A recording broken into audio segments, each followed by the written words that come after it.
Assalamualaikum warahmatullahi wabarakatuh. Waalaikumsalam warahmatullahi wabarakatuh. Alhamdulillah, di pertemuan kali ini kita semua bisa berkumpul ya, dari semuanya. Iya, Bu. Awal mula pelajaran ini lebih baiknya kita awali dengan membaca doa bersama-sama. Berdoa mulai. Bismillahirrahmanirrahim. Asyhadu an la ilaha illallah wa asyhadu anna Muhammadan Rasulullah. Raditu billahi rabba wa bil islami dina wa bi Muhammadin nabiyya wa rasula. Rabbi zidni ilma warzuqni fahma. Amin ya rabbal alamin. Ibu akan mengabsen kalian semua ya, Dek. Iya, Bu. Siti Khadijah. Izin, Bu. Izin kemana? Ke rumah nenek. Iya, ke rumah nenek. Erni Masrullah. Hadilah, Bu. Arena Sylvia. Hadilah. Iin Hafsah. Hadilah, Bu. Alhamdulillah. Komplit ya. Cuma satu yang tadi yang izin ya, Siti Khadijah. Iya. Nah, alhamdulillah. Ibu berdiri ya, adik-adik semua. Iya. Masih ada semangat lagi semua? Masih. Ya, oke. Pada pertemuan kali ini kita akan belajar tentang Al-Quran hadis dengan judul ayat muhkam dan mutasyabihat. Apa itu? Nah, pertanyaan yang bagus. Jadi di dalam Al-Quran itu terdapat dua ayat. Ini dua jenis ayat. Yang pertama ada ayat muhkam dan yang kedua ada ayat mutasyabihat. Nah,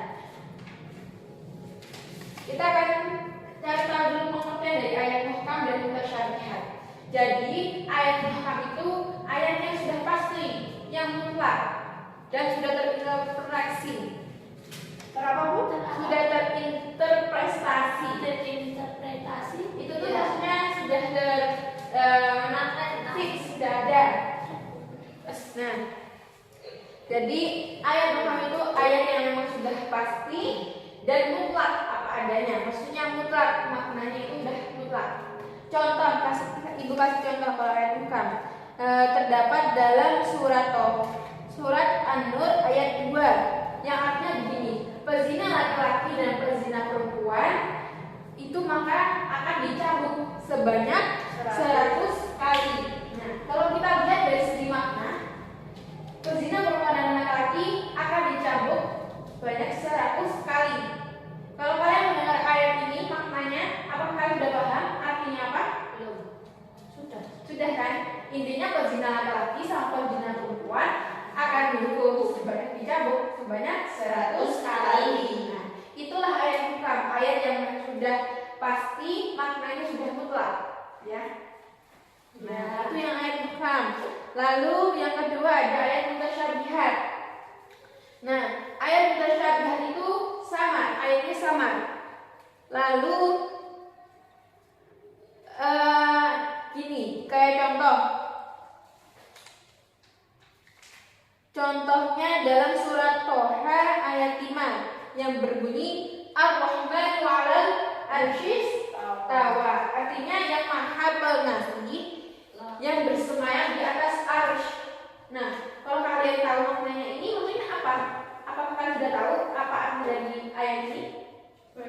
Belum. Tahu artinya tapi nggak tahu itunya. Kandungannya mana? Itulah ayat mutasyabihat. Nah, lalu karena ayat mutasyabihat ini ayat yang sama, yang belum tentu maknanya dan bisa saja hanya Allah saja yang tahu, maka para ulama menyikapinya menjadi tiga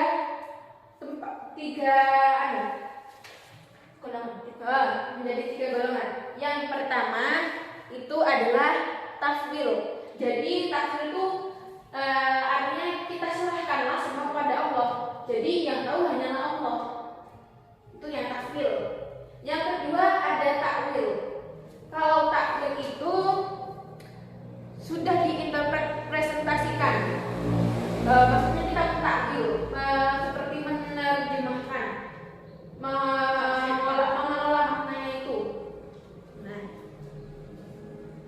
Jadi gini contohnya, Menteri Pertanian menjabat selama 5 tahun. 5 tahun. Kan kita sudah tahu dia mendapat jabatan.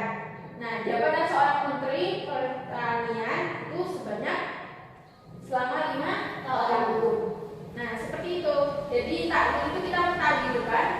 Jadi kan tadi Ar-Rahman al-Istawa, Allah itu bersayap-sayap di arsy. Kalau kita mentakwilkan berarti Allah itu berkuasa. Allah bersayap di arsy, asa tinggi. Nah, itu kalau kita mentakwilkan berarti Allah itu yang maha berkuasa. Itu takwil. Nah, lalu yang ketiga itu ada isbat. Apa itu isbat? Isbat itu menetapkan satu sifat bagi Allah. Menetapkan satu sifat bagi Allah yang namanya itu istiwa. Dan sifat istiwa ini kita tak tahu apa artinya. Jadi intinya hanya Allah yang tahu. Itu isbat. Menetapkan satu sifat yang bersifat istiwa, tapi kita tak tahu bagaimana istiwa itu. Bagaimana istiwa itu kita tak tahu. Itu. Jadi intinya ayat mutasyabihat itu digolongkan menjadi 3, disikapi menjadi 3 ya. Pertama, tafsir itu hanya Allah yang tahu. Yang kedua itu ada istiwa itu diinterpretasikan. Yang ketiga itu ada isbat itu menetapkan satu sifat yang sifatnya itu istiwa dan yang kita tak tahu istiwa itu bagaimana. Paham? Pada intinya ayat muhkam itu sesuatu hal yang sudah pasti, yang maknanya itu sudah mutlak. Jadi kita hanya mendengar pun kita sudah paham. Nah, itu yang muhkam. Tapi kalau yang mutasyabihat itu ayat yang masih samad dan kita belum tahu apa artinya, dan para ulama menyikapinya menjadi 3 tadi itu, yaitu takwil, takwil dan isbat. Baik, apakah adik-adik semua ini paham tentang ayat muhkam dan mutasyabihat? Alhamdulillah. Karena waktu sudah hampir habis, mungkin pertemuan kali ini cukup sampai di sini. Semoga bermanfaat bagi adik-adik semua dan bagi ibu. Semoga apa yang kita sudah pahami bisa kita amalkan kepada teman kita, siapa kita. Seperti itu. Lebih baiknya kita tutup pelajaran kali ini dengan berdoa bersama-sama.